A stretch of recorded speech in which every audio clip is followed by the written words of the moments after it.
صرف ایک گھونٹ پانی۔ ابن سماک رحمت اللہ علیہ اپنے وقت کے بہت بڑے عالم اور محدث تھے۔ انہوں نے ایک مرتبہ خلیفہ ہارون رشید کو دیکھا کہ وہ سخت پیاس کی حالت میں پینے کے لیے پانی ہاتھ میں اٹھائے ہوئے ہے اور پانی کا گلاس منہ سے لگانے ہی والا ہے۔ ابن سماک نے آواز دی، اے امیر المومنین، میں آپ کو اللہ کی قسم دیتا ہوں کہ تھوڑی دیر پانی پینے سے رک جائیں۔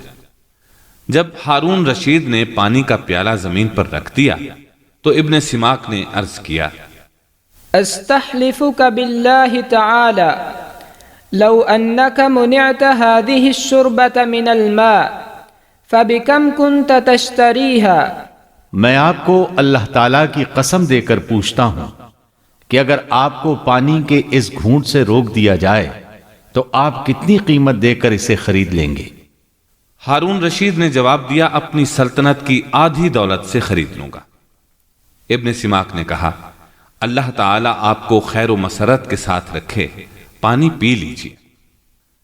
جب ہارون رشید نے پانی نوش کر لیا تو ابن سماک نے عرض کیا، استحلفك بالله تعالى لو انك منعت خروجها من جوفك بعد هذا فبكم كنت تشتريها۔ میں آپ کو اللہ تعالیٰ کی قسم دے کر پوچھتا ہوں کہ اگر آپ کے پیٹ سے یہ پانی نہ نکلے یعنی پیشاب نہ ہو تو کتنی قیمت کے عوض اس کو نکالنے کا علاج کرائیں گے؟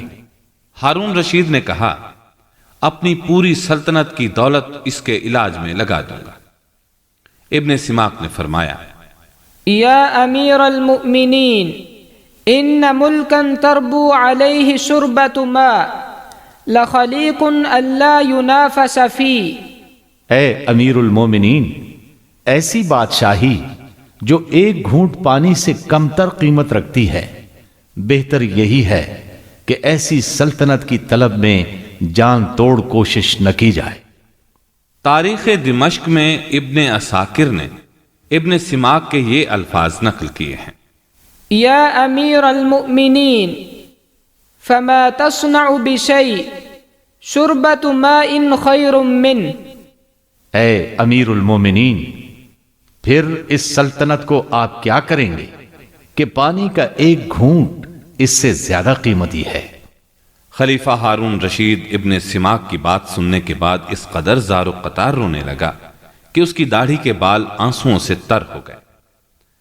ابن سماک ہی کے بارے میں آتا ہے کہ ایک مرتبہ انہوں نے ہارون رشید سے کہا، یا امیر المؤمنین، ان اللہ لم یجعل احدا فوقک فلا ينبغي ان يكون احد اطوع لله عز وجل منك۔